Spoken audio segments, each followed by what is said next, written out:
अस्सलामुअलैकुम, कैसे हैं आप सब लोग। आज मैं बनाने जा रही हूँ मलाई बोटी रैप्स। तो चलिए हम रेसिपी का स्टार्ट करते हैं। अल्लाह का नाम लेंगे, बिस्मिल्लाहिर्रहमानिर्रहीम। इंग्रेडिएंट्स मैं आपको साथ साथ बताती जाऊँगी, आप नोट डाउन करते जाइएगा। सबसे पहले इसमें हम एक ब्लेंडर के अंदर सारी लिक्विड चीज़ें डालेंगे ताकि ब्लेंडर को चलने में आसानी हो। तो मैंने आधा कप ले लिया है, इसके अंदर दही डाल दिया मैंने। इसके अलावा इसमें जाएगा आधा कप मलाई, ये घर की है, आप जो हैं टेट्रा पैक की भी इस्तेमाल कर सकते हैं। 2 लेमन जूस और 1 टेबलस्पून इसमें जा रहा है पपीता, आधी गड्डी पुदीने की, 1 गड्डी धनिया की, 8-10 हरी मिर्चें और 10-15 जवे लहसुन के। इसके अलावा 1 इंच का टुकड़ा अदरक का, उसको छोटा छोटा कट करके मैंने डाला है। 1 टीस्पून नमक और half tea spoon black pepper जो कि क्रस्ट डाली है मैंने, उसका टेस्ट बहुत अच्छा होता है। 1 टीस्पून ज़ीरा और धनिया भुना हुआ डाला है। और अब मैं इन सब चीज़ों को ब्लेंड कर दूंगी। ये देखिए ज़बरदस्त सा ये ब्लेंड हो गया अच्छे से। और अब ये तकरीबन 3 पाव चिकन बोनलेस मैंने लिया है और उसके छोटे छोटे टुकड़े कर लिए हैं। 1-1.5 इंच के टुकड़े हैं जिसके ऊपर ये सारा मिक्सचर मैं डाल दूंगी। अच्छे से हम इसको मिक्स करेंगे और इसको रख देंगे तकरीबन 1 घंटे के लिए मैरिनेट करने के लिए। 1 घंटे के बाद अब इसकी कंडीशन देखेंगे ऐसी है। जितना मैंने इसमें मटेरियल डाला हुआ था, जो बनाया था, वो सारा इसके अंदर सोक हो गया है, बहुत ही अच्छे से मैरिनेट हो गया है। आखिर में हमने क्या करना है कि इसमें मैंने 1 चम्मच मक्खन और 1 चम्मच ही बेसन, उसको आपस में भून लिया था और ये कंडीशन आ गई। तो अब ये भी इसमें के अंदर मैं शामिल कर दूँगी। तो इसको शामिल करके अच्छे से मिक्स करके इसको भी मज़ीद 1 घंटा मैरिनेट करने के लिए रखना है।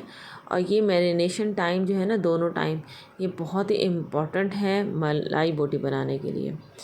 चले जी, ये भी 1 घंटा हो गया। 1 घंटे के बाद दोबारा हमने इसको देखा तो ये कंडीशन हो गई है। अब क्या करना है, अब मैंने क्या किया है कि शाशलिक स्टिक्स हैं और इनको मैंने पानी में भिगो कर रखा हुआ था और अब मैं इसके अंदर एक एक करके बोटी पिरोऊंगी। स्टिक्स को पानी में इसलिए भिगोया था ताकि जो है जब हम इसको पकाएंगे तो बोटी इजीली उतर जाए। चले जनाब, ये सारी बोटियाँ इस पे मैंने लगा दी। तो अब इसका आता है अगला स्टेप। उसमें मैंने क्या किया है, 3 से 4 टेबलस्पून ऑयल डाला एक कढ़ाई में और तमाम स्टिक्स को इसमें मैंने रख दिया। फ्लेम जो है हमने मीडियम लो रखनी है और इसको पकाएंगे एक साइड पे 3 मिनट दम पे लगाते हुए और फिर इसकी साइड चेंज करेंगे और दूसरी साइड भी तकरीबन 3 मिनट लगाएंगे तो डन है। बहुत अच्छी मैरिनेट हुई हुई है ये मलाई बोटी। तो इंशाल्लाह ये तकरीबन 5-7 मिनट में तैयार हो जाएगी। ठीक है, इसी तरीके से बाकी स्टिक्स भी मैंने बना ली थी और ये सारी स्टिक्स जो हैं वो तैयार हो गई हैं। अब चलते हैं सुल्तानी पराठा बनाने के लिए। उसके लिए मैंने क्या किया है कि नॉर्मली जो हम लोग आटा गूंथते हैं, मैंने कोई स्पेशल आटा नहीं गूंथा और ये आटा है वो है भी चक्की का आटा। ठीक है, आप अगर चाहें तो वाइट आटा भी इस्तेमाल कर सकते हैं। तो जनाब, आटे का पेड़ा बनाया, पेड़े को बेला, उसके ऊपर लगाया देसी घी, आप बनास्पति घी का इस्तेमाल भी कर सकते हैं और उस पर थोड़ा सा छिड़का उसका, जिससे लेयरिंग बहुत अच्छी होती है। और इसको रोल किया और इसको दोबारा से एक पेड़े की शक्ल दे दी और इसको बेल लिया। बेल कर मीडियम फ्लेम पे हमने इसको पकाना है।